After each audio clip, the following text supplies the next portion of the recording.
Everybody knows that the best way to bring folks together is to give them a real good enemy. We've been fighting our common enemies. There is an enemy who must be found and captured. Hamas monsters. She is evil, responsible for the mutilation of these poor, innocent monkeys. It means holding Hamas responsible for the deliberately using Palestinian civilians as human shields. Her green skin is but an outward manifestorium of her twisted nature. We, the civilized world, are willing to fight the barbarians. That's what I love best, making people happy. I am a sentimental man. You can't live in Gaza right now, and I think we need another location. I think it should be a location that's going to make people happy. I am a sentimental man. It's all death in Gaza. If we can get a beautiful area to resettle people where they can be happy and not be shot, not be killed. The U.S. will take over the Gaza Strip, and we will do a job with it, too. We'll own it. We'll own it. It's you. It's all because of you. We have on the one side, convicted felon, and on the other side, we have a man who the International Criminal Court has a warrant out for war crimes. You're the reason why people are turning against the animals. I'm sure the wizard has a good reason. His goal is lasting peace. Sentimental.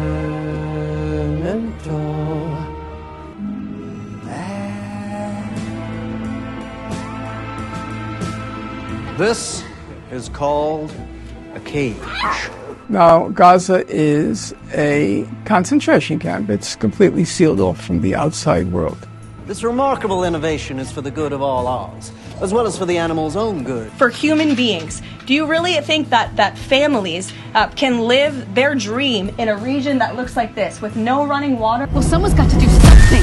And if I were a citizen of the United States or Britain, and someone from halfway around the world came into my country and started stealing my land and killing my family, guess what?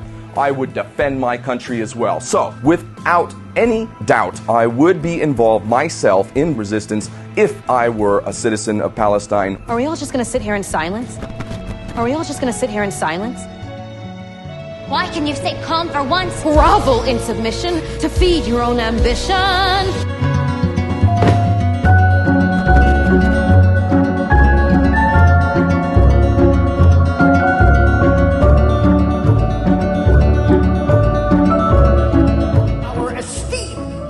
Sorcery studies, Madam Wallop, Prime Minister of the State of Israel.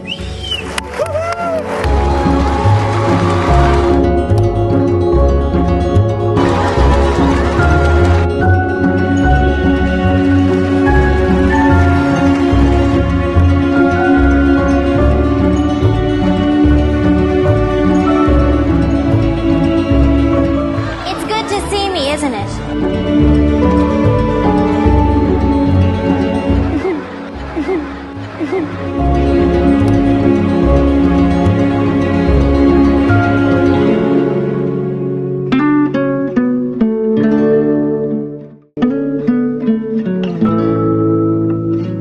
Are people born wicked? Or do they have wickedness thrust upon them?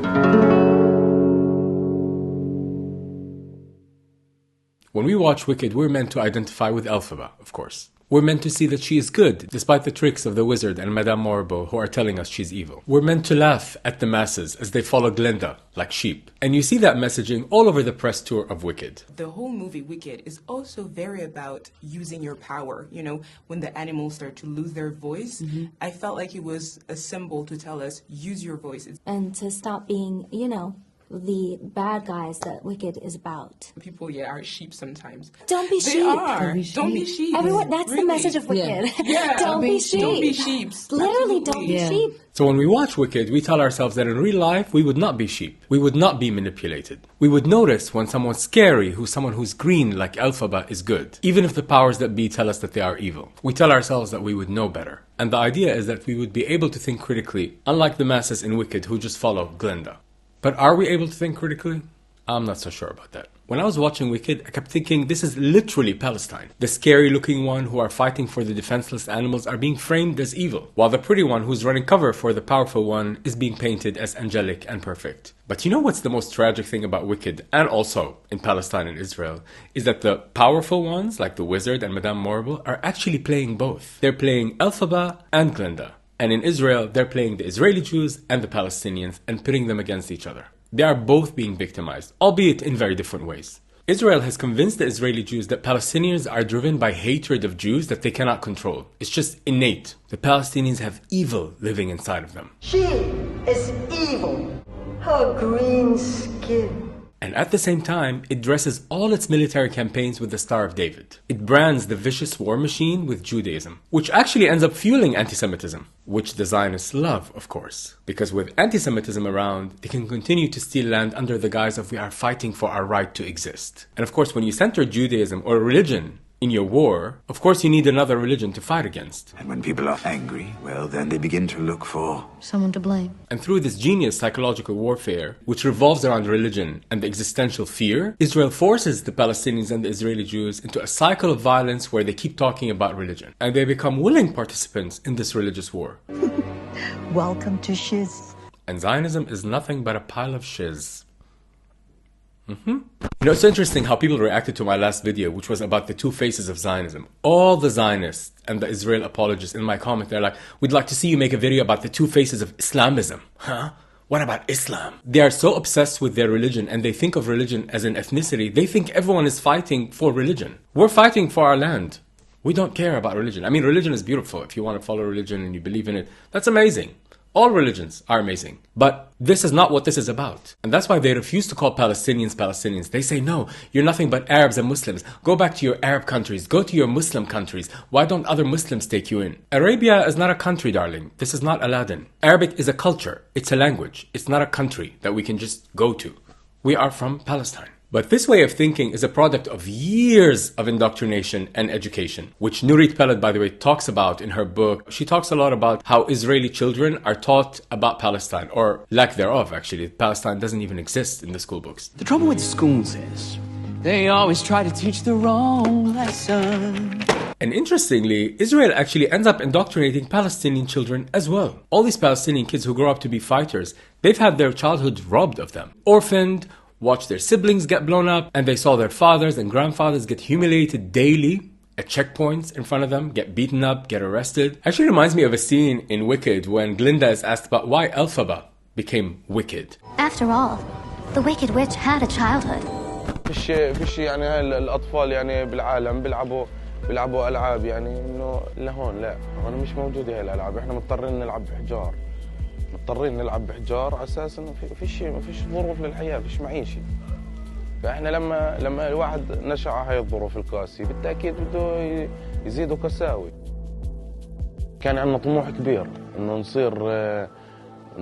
نصير علماء ومهندسين ودكاتره واطباء ولكن الاحتلال يعني لما يروح للخيار هذا خيار العنف. After all, the Wicked Witch had a childhood. That part with Glinda recognizing the pain of Elphaba is one of my favorite things about Wicked, is that she knew deep down inside the pain of Elphaba. The same way Israelis, no matter how hard they try to deny it, know exactly that what they're doing to Palestinians is wrong. Why do you think some of their soldiers end up killing themselves? In fact, this idea of how Israel manipulates both is the central theme of this video. The same way the Wizard and Madame Morrible in Wicked are playing both, Elphaba and Glinda. In this video, I'll also talk about how Israel and the US have colonized the minds of people all around the world, and Palestinians and the diaspora, to believe that there's something wrong with us because we're Arab, because we're Palestinian. The same way Elphaba was taught by her father to believe that there's something wrong with her because she's green. I love that one scene where she tells Glinda that she actually believes that her sister doesn't walk because Elphaba was green. It's my fault that my sister is the way she is. And it's the same way all of us from the global south believe we are lesser than the West, than America. Lesser than the criminals who are robbing our lands and killing us. I personally grew up thinking that I'm part of a backwards culture that I have to hide in order to fit in. And of course, I never thought that on a conscious level. But deep down inside, that was what was driving most of my actions. And that's how we got to the point of how the world can accept to stay silent when Palestinian children are getting murdered. Can you imagine if 20,000 Israeli kids were slaughtered with video proof of it? Of course you can't, because it wouldn't happen. And it shouldn't be allowed to happen. But why does the world kind of just stay silent or turn the other way when it happens to Palestinians? Because the idea is that Palestinian children will inevitably grow up to be green. It's their destiny to be monsters. And this is not accidental. Her green skin. Barbarians. Twisted nature. Enemies of civilization. She is evil. And they're part of the axis of evil. But little did the US and Israel know that with all this depravity that they were doing, that they were actually going to wake the world up to the beauty of Palestine. She's dead! على عهدي على ديني على أرض تلاقيني أنا دمي فلسطيني فلسطيني. Another thing I'd like to cover in this video is how Israel and the US cover their crimes under the guise of, fighting for security. It's all about protecting safety. The same way the wizard and Madame Morrible convinced Alphabet to turn the animals into birds so they can fly and become spies. It was a crime, actually, that caused the animals so much pain. Yes, they'll make perfect spies. They basically used Alphabet to ensure their dominion over us. The same way Israel and the US want to dominate the Middle East by pretending that it's for security. But my favorite part in Wicked, which also is mirrored in real life, is how Alphabet, like the rest of us, are waking up to that. Her realizing that there's something wrong with turning these animals into spies. And then immediately the wizard, just like the US, frames it differently so that it sounds better. Right, that's a very harsh word. Oh, scouts! What about scouts? Because they're going to be flying around Oz reporting back on any seditious animal activity. The same way that sociopathic, I don't know what she is, that very Glinda looking press secretary, the new one who works for Trump, was trying at the press conference to address the apocalyptic scenes that are happening to Palestinians. Like, it's something that's breaking her heart, of course. Like, look at this apocalypse. Should anyone live there? It's actually a crime to let people live there. It's actually evil. But you made it this way. The hell? Given the devastation, you think Palestinians have no choice but to leave Gaza and go elsewhere. But Palestinians say this is their home. They don't want to go. The president last night said he's willing to use the military if necessary. Is the U.S. prepared to remove Palestinians from Gaza by force? The president is prepared to rebuild Gaza for peace-loving people who want real economic development. I'd like to show you some images of Gaza that were taken, apocalyptic scene in Gaza. This is an uninhabitable place for human beings. And the president made this decision with a humanitarian heart for all people in the region. But just like Alphabet and Wicked, we're all waking up to this pile of shiz. Waking up to the reality that Israel covers this oppression of Palestinians under the guise of going after, hummus. Hummus. Yes, that one. And it's so sadistic and twisted how Israel threatens Palestinians with this coded language. Like, if you want your families to stay safe, you'll stop supporting hummus. I want to use this opportunity and speak to the people of Gaza. Heed the warnings of the IDF, of the Israeli army. Leave your homes to the places where you were told to go. Leave. Don't stay there, because Hamas wants you to die. The exact same way Madame Morrible in Wicked tells the animals, if you want your families to be safe, help us catch the green one, the evil one.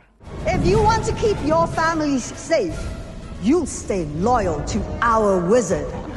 She did this, the green one. It is because of Hamas that you see those images on that screen. Something that really stood out for me is how Madame Morrible is always trying to separate Alphaba and Glinda by bringing Glinda into the fold. She pretends to care about Glinda, the same way Israel pretends to care about Israeli Jews. Israel controls Jews using their need for safety, the same way Madame Morrible controls Glinda using her need for validation. But underneath it all, Israel doesn't care or respect Jews. No. And you can see that in the disdain, disrespect, and also the violence against Jews who stand up for Palestine. They get arrested, they get fired, they get doxxed by organizations like Canary Mission. And this use of violence and crackdown on people who stand up for Palestine is Israel's MO. It's how they keep everyone quiet. Like last year when they got that Harvard president to resign by publicly humiliating her in a hearing just because of the protests on the campus. Like, now looking back on that, you're like, wow, did that actually happen? It is happening. You'll find if you make it discouraging enough, you can keep anyone silent. Basically, if you repeat the messaging of Israel, you're good. Your religion actually doesn't matter as long as you support the goals of Israel. Because nothing is more important than the goal of taking the land and helping the war machine profit. Just look at how Israel and its supporters bend over backwards, trying to run cover for actual anti-Semites like Elon Musk. Because the goal of Israel is protecting that colony and its financial interests. Jews are window dressing, and the sad thing is that some of them have allowed themselves to be fooled by Israel. I really believe that 100 years or whenever, somewhere in the future, when all is said and done about this is going to be looked at as the darkest chapter in Jewish history. But that's for another video. For this video, let's focus on Wicked and how it mirrors Palestine. The most interesting thing about the Wicked narrative and the Palestinian narrative also in real life is how well-meaning people can be turned into sheep. How they can be brainwashed and coerced into turning their back on those who are fighting for what's right. The Glindas of the world. And the reason that's interesting is because we all have a Glinda in us. We can all be easily manipulated. It's so easy to hate on a character like that.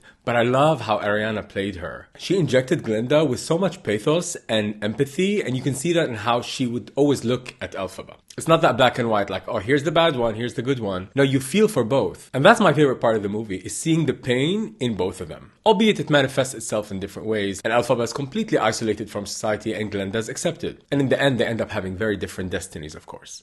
Are you coming? And it's easy to say, oh, it's so much easier to end up like Glinda. No. Actually, Elphaba found it easier to walk away from the plans of Madame Morrible and the wizard, unlike Glinda, who actually had no training in being rejected. Her whole life is about seeking approval.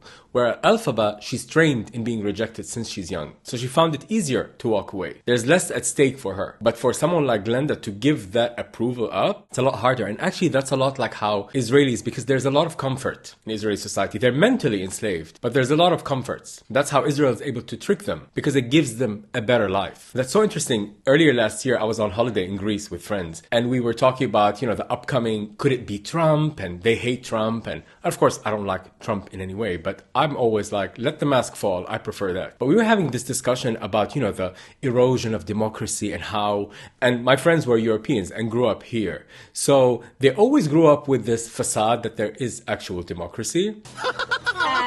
That's funny. Tell another one. Whereas we grew up with dictators. So we never had freedom to begin with. It's like, okay, you want to take it from me? I never had it to begin with, honey. Have at it. Bon appetit. But you have a lot of Europeans and Americans who are, well, it's becoming less and less, but they find it harder to let go of this idea. They find it harder to face the reality, particularly the reality of what Israel is. But actually underneath it all, whether we grew up with, comforts and luxuries or not, underneath it all, we're all the same. Like psychologically, we're made of the same thing and we want similar things. Everyone knows what it feels like to either be like Elphaba or like Glinda or like both of them. I think both of them pieces of them live within all of us that we can take a look at and identify with. We misunderstand each other because we don't put ourselves in the shoes of the other. This is what I love about drag. It always allows me to step into the shoes of somebody else. But anyway, this inability to step into someone else's shoes makes you always look at the other as something very foreign and alien. That's why a lot of people, when they see the activists that are still fighting for Palestine and they're still angry, they're always like, what are you so angry about? Like, chill, bro. Like, there's this one guy on Instagram, Mohams, he's amazing. He really puts all his anger on display. Like, he doesn't try to hide any of it. And that might be off-putting to some people, but that because they've never imagined what it's like to lose that much. Hey, Western leaders, where are you at? Hey, Sky News, Associated Press, CNN, BBC, ABC, where are you at? Israel fed you lies. Why is it you're always causing some sort of commotion? You think I want to be this way? You think I want to care this much? I mean, I know that my life would be much easier if I didn't care, but... So let's get into the pain of caring so much. Let's get into the pain of being Elphaba, the pain of being Palestinian. Supporters of Israel always like to spin this fairy tale that Palestinians have a choice. But when you think about it, what are the choices of Palestinians? Side with this entity that's been bombing the shit out of you for 16 months and now bombing in West Bank and has been oppressing you for 80 years? Or side with the fight that's fighting it? There are no other options. And Israel made it so that Palestinians don't have an option other than this monstrous, evil resistance. Exactly, so they can end up in this position where we say, we have to control them. Look, they're so out of control. We have to control your land so we feel safe. But why are you in our lands in the first place? This evil that you speak of, this green that you speak of, wouldn't even exist if you weren't here. there wouldn't be a need for it. Palestinians weren't born to fight. They were born to live like everybody else. And this discussion of evil is a great way of erasing the humanity of Palestinians. It's the exact same way animals are erased in Wicked before Elphaba decides to stand up and fight for them. The same way Palestinians are trying to be erased when they keep telling us, Palestine doesn't even exist. What is a Palestinian? No, there was no Palestine. However, there was a time before you were born when life in ours was different. And it's important to remember the past and pay attention to it. The past helps explain our present circumstances. And that's why the supporters of Israel would rather not focus on the past. I don't see why you can't just teach us history instead of always harping on the past. So let's get into the well-meaning Israeli Jews. He keeps talking about, let's move on. Let's all live in peace. I'm going to lock you up in a cage, but you be peaceful about it, yeah? Yeah. I'll throw you some breadcrumbs every now and again. But be peaceful. I'll meditate as I watch you in your cage. The fuck? Like these Israeli Jews, he keep talking about peace. They keep saying, colonialism just happens. You know, people migrate, people shift. Which is actually very interesting because if people migrate and things shift, well, then things shifted since 3,000 years ago. Why can't you accept that shift? But anyway, the danger with this kind of like, we all love peace, is that it actually runs cover and makes excuses while the wizard is scheming. I'm sure the wizard has a good reason. And if you don't know much about the conflict or the region, you're tempted to believe these well-meaning, nice-looking, peaceful-sounding Israeli Jews as they make excuses for Israel. Because we would all rather move on and believe the world is good. Who wants to focus on so much pain? And the most dangerous thing with these kind of like Glinda-sounding Israeli Jews is that they actually make people believe that Israel is doing something moral. It's doing something good. It's actually helping, trying to help Palestinians who don't want to accept peace. I've decided to make you my new project. Oh, you really don't have to do that. That's what makes me so nice. The beautiful way Ariana played the delusion of Glinda in Wicked really reminds me of the way these well-meaning Israeli Jews actually believe that they were once peace activists, and then October 7 just turned them. Whenever I see someone less fortunate than I, my tender heart tends to start to bleed. Ariana played it so well because she believed what she was saying. Like, that's where the comedy was. In real life, unfortunately, Israeli Jews are not that comic. No. Don't joke about that. I love that scene when the parents are sending them off to the school. When Ariana's talking about, my parents are going to miss me so much. And this poor guy next to her is like, my parents don't even know I left. They are going to miss me so much. My parents don't even know I left. It really reminded me of how America treats Israelis versus treats its own citizens. Like, actual Americans don't have healthcare, while their taxes pay for Israelis to have free healthcare. And by the way, don't you think for a second that America does this because it cares about Israelis? Or as we say in Arabic, لَعَيُونهُمْ السُّود, you know, for how beautiful their eyes are. No, it does it because these Israeli Jews are sacrificing themselves and their lives by protecting this base, by being human shields. That's why it gives them all these things, not because it cares. America doesn't care. If it cared, it would help its own people. But of course, Israeli Jews would not want to face that reality, that this is their role, this is their purpose for America. Of course, that's too painful. So they have to gaslight themselves into believing other stuff. Speaking of gaslighting, by the way, did you see that one interview with this released hostage who was, without irony or comedy, she was literally saying, no, I wasn't raped, but in my head, I was raped. I was not raped. And I was not murdered, but in my head, they killed me every single day. And in my head, they raped me every single day. If there's ever been a line that sums up Zionism, it's that. I wasn't raped, but in my head, I was raped.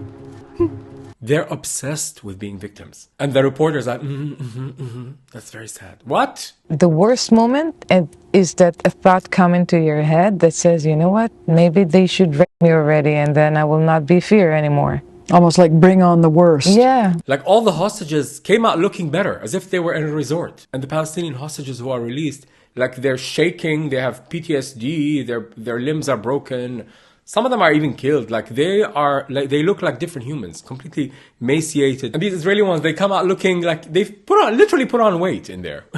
Like, oh my God, so they didn't punish me, but in my head I was punished. You know, it was in my head. Yeah.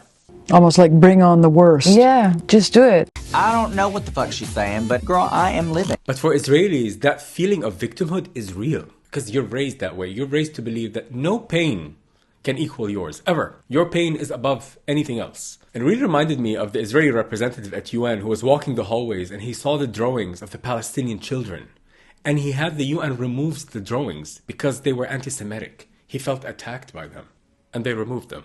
Here at the main entrance of the United Nations, where thousands of people are passing every day, look at the drawings of children from all around the world. Nothing about Israel. Nothing about our hostages. Look what they have. They don't recognize Israel. They promote hate in those drawings. That is shameful. I demand that the UN will remove this exhibit immediately. I feel very attacked! It really reminds me of a scene in Wicked when Glinda's like, I can't believe I didn't get my way. And you know, her little minions are always like pandering to her. Something is very wrong. I didn't get my way. I need to lie down. We need a pastry. And what's so interesting about that is that it stems from this place of wanting to be accepted and loved. Which brings us back to how Glinda is, that we all have a Glinda in us. Because it's not just Glinda that wants to be loved and accepted. Also, Elphaba does too. Like Palestinians and people who are oppressed also want to be accepted and brought into the fold and just loved by everybody. But that's not a luxury given to everybody. And when that option is not available to you, you have to act like you don't care about being accepted. Until you reach a point where you really stop caring. I'll say this much. She doesn't give a twig what anyone thinks.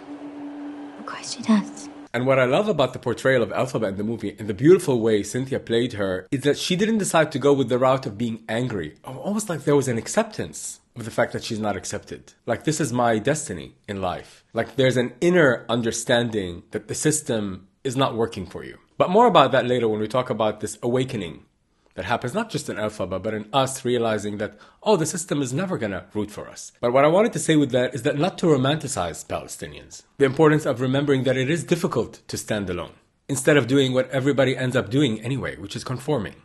Doing what's popular. Now let's move on to the source of all this pain. The source that's imprisoning both Glinda and Elphaba, and all the scheming that goes on. In the movie Wicked, the plot or the drama is driven by Elphaba's need to save the animals. And she goes to the wizard, appeals to him, thinking he's going to help her. My heart's desire is for you to help the animals.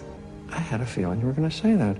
And I agree wholeheartedly. And him playing along is very much how the US pays lip service to the fact that it wants to help Palestinians. One day in the distant future, they've been saying this for decades, we're not going to rule out that there will be in the future some talks about talking about having a Palestinian state. Just telling people what they want to hear. But it's very obvious that that's not what they want. I also strongly believe that the Gaza Strip, which has been a symbol of death and destruction for so many decades and so bad for the people anywhere near it, and frankly, who's been really very unlucky. It's been very unlucky. It's been an unlucky place for a long time. The bad luck and the source of all this death and destruction is sitting right next to you. And I cannot with the smile of Netanyahu. He's looking around like, you see? We've got him by the balls. Speaking of balls, you know that Netanyahu had his prostate operated on, right? I was thinking when he was smiling, like maybe the doctor left like a butt plug up there. Because he's like feeling tickled. As Trump is talking about all this death and destruction. Ugh. This guy's f***ing nauseating. And the most chilling part about that press conference is the part where Netanyahu goes like, we did this in 2 weeks. Can you imagine what we're going to accomplish in 4 years? Ladies and gentlemen, all this in just 2 weeks. Can we imagine where we'll be in 4 years? Wow. We don't want to imagine, honey. Mm-mm. This guy is so psychopathic that he was even smiling when Trump was talking about October 7th. It was a horrible day, October 7th. That was a horrible period of time. It was a horrible day, October 7th. That was a horrible period of time.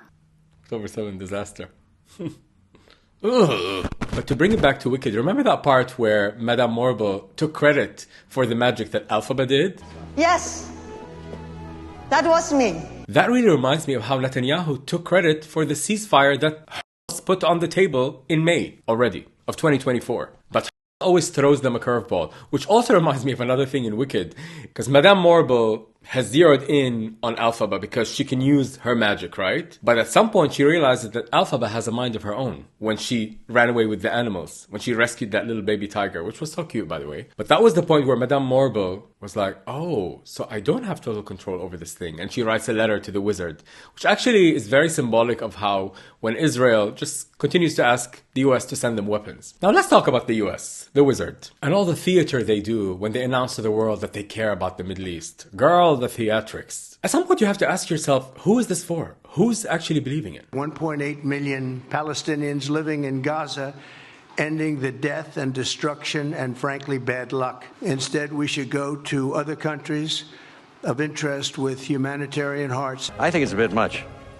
But folks have come to expect that sort of thing. And also, there is something to say about willful ignorance. Because people don't want to see the truth. People prefer to be lied to. Just a beautiful lie. Even Elphaba in the very beginning, when she was still under the spell of the wizard, when she wanted to go to the Emerald City when she was young. It's all about our wonderful Wizard of Oz.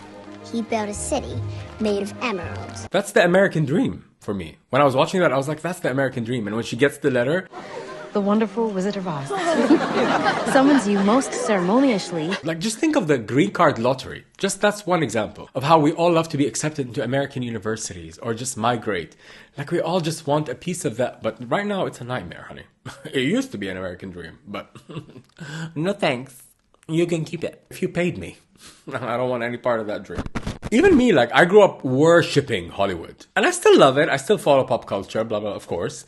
But nowadays, I'm like, what the hell? What is this? Like, I remember growing up so desperate to be accepted by the West. You know, like, even the stuff that we straighten our hair and we put on colored lenses. Reminded me of that scene, of the popular scene, when Elphaba is given a makeover to kind of become more like Glinda. And this idea of being Glendified when she whips her hair. You've been Glindified. And this idea of being Glendified is like being Americanized. You don't need to do that, you know. This desperate need for approval is what sets the stage for you to be taken advantage of. Because once upon a time, Elphaba was like Glinda at some point. She wanted that approval. But at some point, you have to reach a point where you just wake up. I can't want it anymore. Like waking up and realizing that the American dream is not all what you thought it was. And thanks to Gaza and the people of Gaza, all of us around the world are starting to wake up. Something has changed within me. Seeing that profound injustice that's happening in Palestine, you cannot unsee it. And having it go on as long as it has, just kind of like propelled people. Like, they have to start speaking up. And I want to go back to something I said earlier. That's what I love about the way Cynthia played Elphaba. Like this calmness, this acceptance of the fate. Accepting that she was born into hardship. There was something so mature about it. And I guess growing up without being accepted by your father trained her for that. I wasn't born for the roles. And that understanding of how the world really works makes you brave. I'm not afraid. It's the wizard who should be afraid of me. It's the wizard who should be afraid of me. And then it becomes genuine to say something like, I'm defying gravity. And that's why Glinda couldn't make that choice. Although, you know, that tearful goodbye, like, shows that she understands and she wants that. Maybe we'll get that in part 2.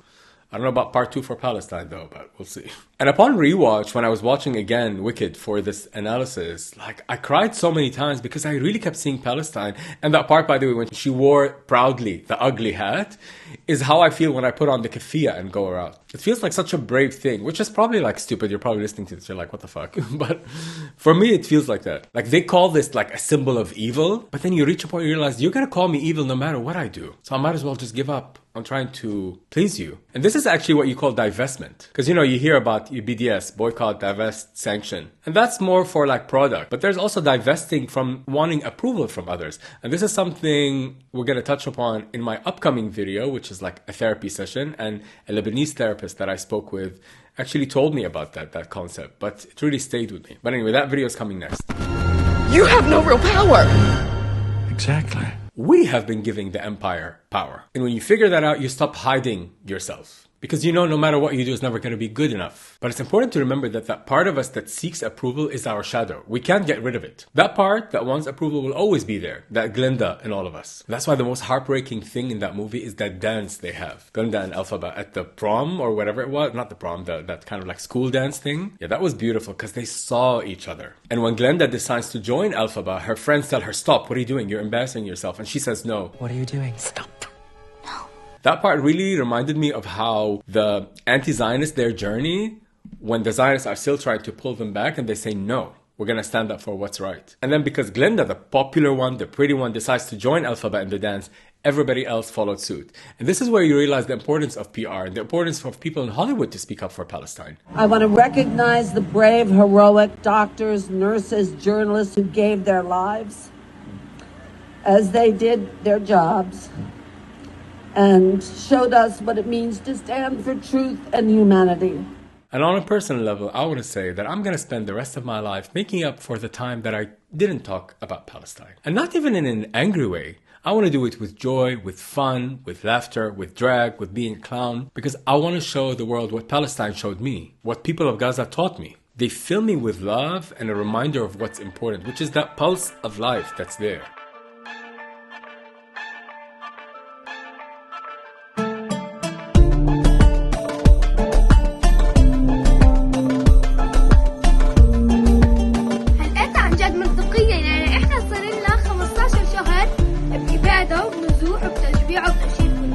وتحملنا وما قدرناش نطلع من غزة.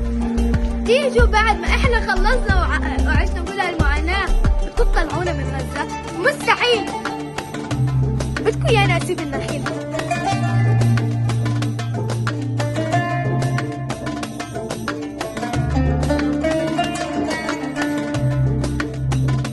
دونالد ترامب تحكي انك بدك تاخذ غزة. خليني اوضح لك شوي. غزة مش للبيع، غزة مش إلك، غزة إلنا. انولدنا هنا وكبرنا هنا ورح نضل هنا. لا انت ولا غيرك تقدر تحدد المصير. اللي هدموا بيوتنا وشردوا أهالينا وحصرونا سنين ما قدروا يكسرونا، فجأة انت بدك تقدر. ترامب غزة مش حلمك تحققه.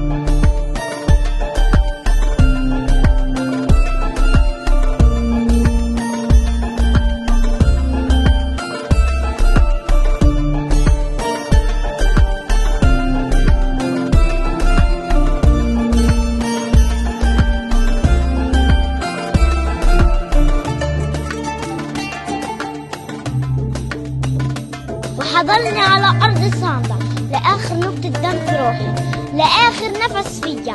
لما يعني خلص هيك يبطل فيا نفس أنخنق أموت، بعديها بندفن حتى في أرضي، بندفن تحت الزراعة في أرضي. بدي أزرع. ما بدك تسيبي أرضك بالمرة إنك هلأ كتير بردانة ويمكن جوعانة وما في أدوية والوضع صعب، برضو مش هتطلعي؟ برضو مش هطلع. حضرنا صامدين. هالقد بتحبي فلسطين؟ هالقد. أطفال فلسطين ما بتخلوش عنها. زي ما حكت الأغنية أنا دمي فلسطيني، أنا دمي فلسطيني.